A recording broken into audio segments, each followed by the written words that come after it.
اعوذ باللہ من الشیطان الرجیم بسم اللہ الرحمن الرحیم ولا تقتلوا اولادکم من املاق نحن نرزقکم وإیاہم، اور اپنی اولاد کو فقر و فاقہ کے ڈر سے قتل نہ کرو، ہم تمہیں بھی رزق دیتے ہیں اور ان کو بھی رزق دیں گے۔ 10 باتوں میں سے تیسری بات اللہ رب العزت بیان فرما رہے ہیں۔ پہلی یہ بیان ہوئی تھی کہ اللہ کے ساتھ کسی کو شریک نہ ٹھہراؤ۔ دوسری بات یہ بیان ہوئی تھی کہ اپنے والدین کے ساتھ حسن سلوک کرو۔ تیسری بات یہ بیان ہو رہی ہے کہ اپنی اولاد کو فقر و فاقہ کے ڈر سے قتل نہ کرو۔ عرب میں 3 طرح سے اولاد کو قتل کیا جاتا تھا۔ ایک وجہ یہ بنتی تھی کہ لڑکیاں اگر بڑی ہوئی تو ہمارے گھر میں داماد آئیں گے، داماد کو عیب سمجھتے تھے، اس لیے لڑکیوں کو زندہ دفن کر دیتے تھے۔ ایک صحابی رضی اللہ تعالیٰ عنہ کا واقعہ ہے، وہ اللہ کے حبیب صلی اللہ علیہ وسلم کی خدمت میں آئے اور انہوں نے دور جہالت کا واقعہ سنایا کہ پیارے آقا، میری بیوی حمل سے تھی، میں سفر پر نکلا۔ اس زمانے میں عرب لوگ جو کمانے کے لیے جاتے تھے ملک شام یعنی سیریا جایا کرتے تھے، 6 مہینے کا سفر ہوا کرتا تھا۔ میں اس گھر سے گیا، بالکل ولادت کا وقت قریب تھا۔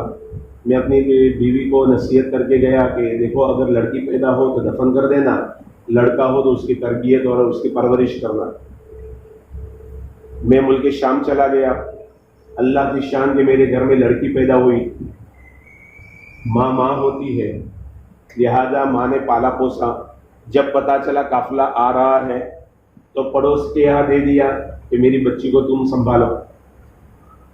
وہ بچی کھیلتی ہوئی میرے آنگن میں آئی۔ جب میں نے اس کو دیکھا، بڑی حسین، خوبصورت، بولی بالی، اس کی محبت دل میں آ گئی۔ میں نے اپنی بیگم سے کہا کتنی پیاری بچی ہے، اس کی بچی ہے، اتنی پھول جیسی بچی ہے۔ جب ماں نے دیکھا کہ اس کے دل میں بھی محبت آ گئی ہے تو اس نے کہا یہ تمہاری ہی بیٹی ہے۔ بس یہ سننا تھا۔ وہ اللہ کے حبیب صلی اللہ علیہ وسلم کو یہ کارگزاری سنا رہے کہ پیارے آقا، جیسے ہی میں نے یہ سنا میرا خون جوش مارنے لگا اور میں نے دل میں نیت کر لی، آسمان کا سورج بعد میں غروب ہوگا، پہلے میں اس کو دفن کروں گا۔ ٹھیک دوپہر کے وقت میں جنگل کے اندر گئے، باپ ہے، بیٹی ہے اور گڑھا کھود رہے۔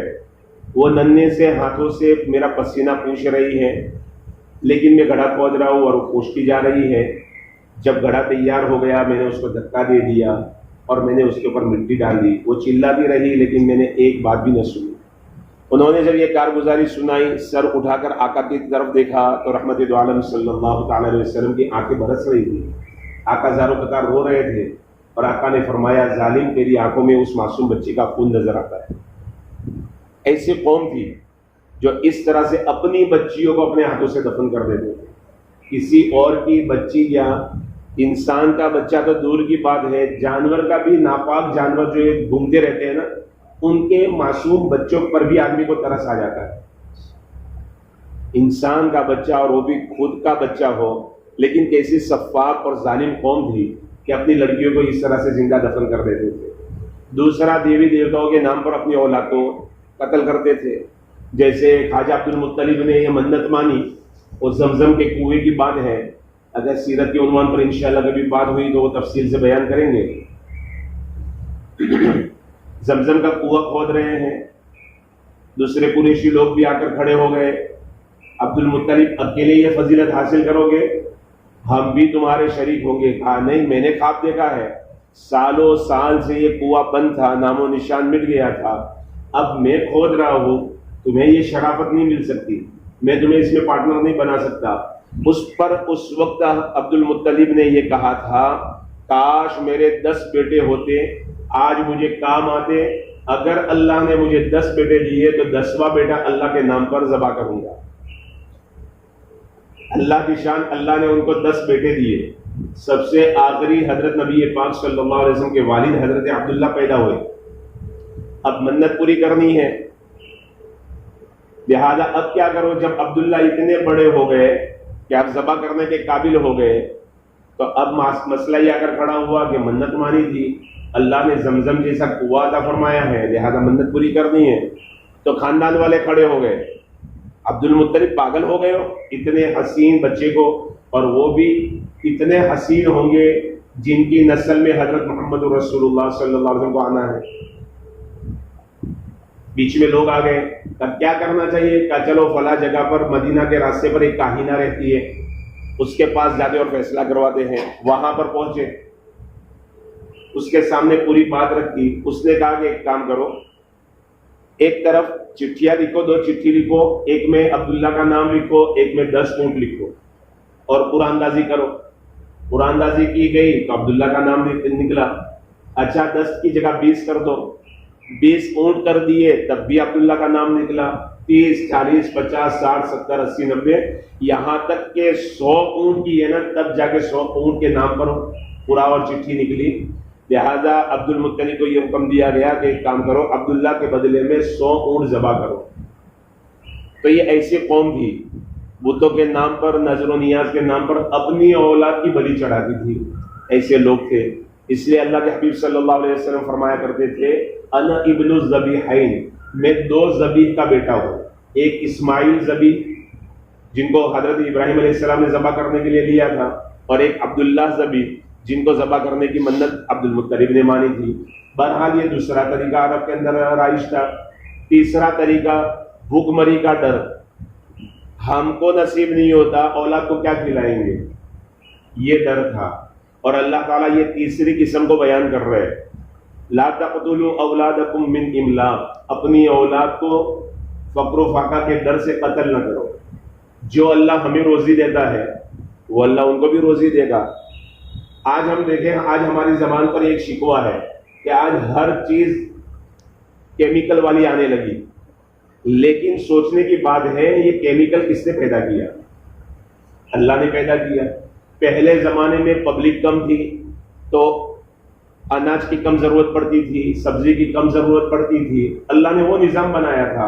آج جب پبلک بڑھ گئی ہے تو اللہ نے کھانے والوں کے حساب سے پیداوار بھی بڑھا دی۔ پہلے زمانے کو یاد کریں، اکثر زمانہ ایسا گزرا ہے، حالانکہ پانی بہت فراوانی کے ساتھ ہوتا تھا، پھر بھی ہمارے گھر میں ایسے دسترخوان نہیں سجتے تھے جیسے آج سجتے۔ یہ اللہ کی طرف سے روزی نہیں تو اور کیا ہے؟ اللہ یوں روزی دیتے ہیں۔ وَمَا مِن دَابَّةٍ فِي الْأَرْضِ إِلَّا عَلَى اللَّهِ رِزْقُهَا، یہ 12ویں پارے کی پہلی آیت ہے۔ اس کی تفسیر میں علامہ فخر الدین رازی رحمۃ اللہ علیہ تفسیر کبیر کے اندر لکھتے ہیں کہ سیدنا موسیٰ علیہ السلام اللہ تعالیٰ کی کوئی قدرت دیکھنا چاہتے تھے۔ اللہ نے فرمایا، موسیٰ میری قدرت دیکھنا چاہتے ہو؟ جی اللہ میں آپ کی قدرت دیکھنا چاہتا ہوں۔ کیا سامنے وہ جو پتھر کی چٹان ہے نا، اس کے اوپر اپنا عصا مارو۔ بھلا لکڑی سے کوئی پتھر ٹوٹتا ہے؟ لیکن اللہ کی قدرت سے ساری چیزیں چلتی ہیں۔ لکڑی کے مارنے سے کبھی سمندر کے اندر راستے بنتے ہیں؟ اللہ یوں کہتے ہیں، موسیٰ یہ عصا ہے نا، فرعون کے سر پر مار تاکہ اس کا بیجا پھٹ جائے۔ یہ سمجھ میں آنے والی بات تھی، لیکن اللہ کیا فرما رہا ہے؟ موسیٰ کیا کر، سمندر میں لاٹھی مار۔ اللہ کا حکم تھا، مانا، راستے بن گئے۔ انہوں نے اس پتھر کے اوپر لاٹھی ماری، وہ چٹان ٹوٹ گئی، اس میں سے دوسرا پتھر نکلا، کہا اس پر بھی مار، تیسرا پتھر نکلا، اس پر بھی مارا۔ جب تیسرا پتھر ٹوٹا تو اس کے اندر سے ایک کیڑا نکلا جس کے منہ میں ہرا پتا تھا۔ موسیٰ علیہ السلام حیران رہ گئے، میرے اللہ، 3 پتھروں کے اندر بند کیڑے کو زندہ رہنا مشکل، یہاں تو نے زندہ بھی رکھا ہے، اس کو روزی بھی دی ہے۔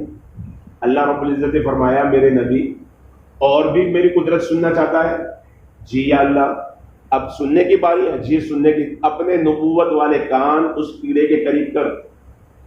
موسیٰ علیہ السلام نے کان قریب کیے، وہ چھوٹا سا کیڑا اللہ کی تعریف بیان کر رہا ہے، اور کیا کہہ رہا ہے؟